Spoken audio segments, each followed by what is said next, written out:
নমস্কাৰ মাইক্ৰসফট এক্সেলত সংখ্যা লিখতে যি সমস্যাই দেখা দিয়ে সেই সমস্যাৰ ওপৰত আজি আমি এই ভিডিঅ'টোত আলোচনা কৰিম নিশ্চয় আপোনালোকে আমাৰ এই ভিডিঅ'টো ভাল পাব গতিকে ভিডিঅ'টো সম্পূৰ্ণ শেষলৈকে চাই থাকিব যেতিয়া আমি এনেকুৱা ডাঙৰ সংখ্যা কিবা লিখিব লগা হয় তেতিয়া সংখ্যাটো চেঞ্জ হৈ এটা বেলেগ সংখ্যা দেখা দিয়ে তেতিয়া আমি কি কৰিম এইটো ধৰক সাইন্টিফিক মেথড দেখা দিছে হেতু আপুনি খুব সহজতে আপুনি নাইকিয়া কৰিব পাৰিব এইটোৰ সমস্যাৰ সমাধান আপোনাৰ ওচৰত থাকিব নিশ্চয় নাথাকিলে চাওক কেনেকৈ কৰিব আপুনি এইখিনিত ক্লিক কৰিব এই যেটো ড্ৰপ ডাউন বুটাম আছে তাত ক্লিক কৰিব কৰি তলৰ যেটো মোৰ নাম্বাৰ ফৰমেটছ আছে তাত ক্লিক কৰিব কৰি নাম্বাৰ অপচনটো বাছি ল'ব ইয়াত ডেসিমেল প্লেস 2 আছে 0 কৰি দিব ওকে মাৰিব এইটো বাৰু সমস্যা সমাধান হৈ গল আপুনি এনেকৈ 15টা সংখ্যাক লগি লিখিব পাৰিব নতুবা আপুনি এই নাম্বাৰটো পাবলৈ এই যিখিনি জেনাৰেল লিখা আছে তাৰে কাষত যেটো ড্ৰপ ডাউন বুটাম আছে তাত ক্লিক কৰি এই নাম্বাৰ অপচনটো ক্লিক কৰি আপুনি এইখিনিতে এটা ডিক্ৰিজ ডেসিমেল বুলি অপচন আছে তাত দুবাৰ ক্লিক কৰি দিলেও আপুনি নাম্বাৰটো পাই যাব কিন্তু আপুনি যদি 16টা নাম্বাৰ লিখে 1 2 3 4 5 6 7 8 9 10 11 12 13 14 15 16 চাওক লাস্টত 5 8 লিখিছো এতিয়া আপুনি এটো যদি হেনেকৈ ঠিক কৰিব যায় তেতিয়া এই যেটো লাস্টৰ আমাৰ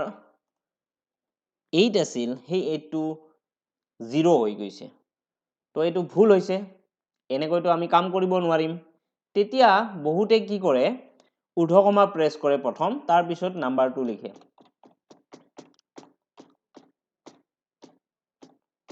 চাওক 16টা লিখিছো এবাৰ লাস্টত 4 5 আছে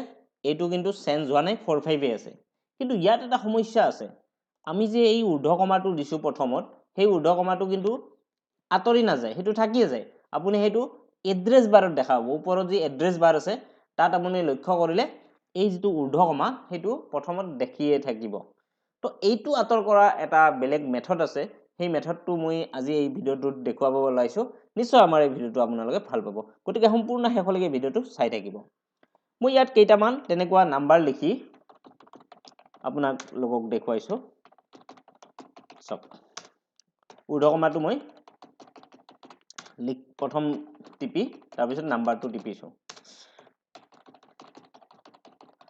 চাওক এই গোটেইকেইটা নাম্বাৰৰ লেফট সাইডে ইৰৰ চিনটোও আহি গৈছে ইয়াত দুটা সমস্যা আছে এটাটো ঊৰ্ধ্বকমা প্ৰথমতে থাকি যায় আৰু এটা হৈছে কি ইৰৰৰ সিম্বল আপুনি বাৰু গোটেইকেইটা নাম্বাৰ সিলেক্ট কৰি এই যে লেফট সাইডে এটা সিম্বল দেখিছে হেতুত ক্লিক কৰি আপুনি ইগনোৰ ইৰৰত ক্লিক কৰি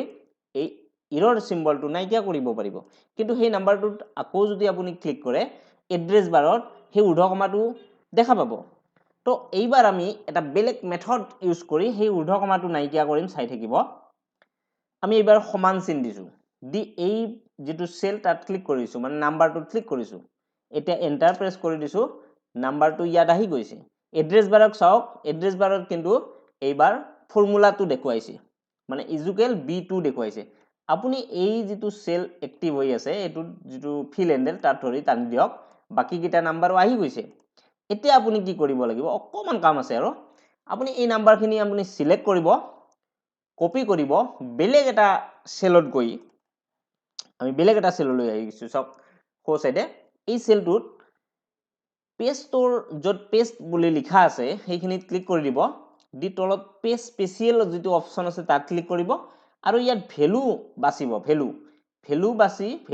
বাছি আপুনি ওকে ক্লিক কৰি দিব এইবাৰ চাওক আপুনি এড্ৰেছ বাৰত চাওক এড্ৰেছ বাৰত লক্ষ্য কৰক মই ইয়াত ক্লিক কৰিছো ফৰ্মুলা দেখুৱা নাই শুদ্ধ নাম্বাৰটো দেখুৱাইছে নাম্বাৰটো যেটো নাম্বাৰ আছিল হেতু নাম্বাৰেই আছে লৰছৰ হোৱা নাই খালি আপুনি কি হৈছে ইৰৰ সিম্বলটো দেখা পাই আছে আপুনি আকৌ এই নাম্বাৰ কেটা সিলেক্ট কৰক এই বুটামটো ক্লিক কৰি দিয়ক আৰু ইগনোৰ ইৰৰত ক্লিক কৰি আপুনি ইৰৰটো গুছাই দিয়ক এতিয়া চাওক না নাম্বাৰটোত ইৰৰ আছে না হেই ঊৰ্ধ্বকমাটো দেখিছে আপুনি ফৰ্মুলা বাৰত চাওক এতিয়া ঊৰ্ধ্বকমাটো নাই আৰু এতিয়া নাম্বাৰবিলাকত ইৰৰ নাই। এনেকৈ আপুনি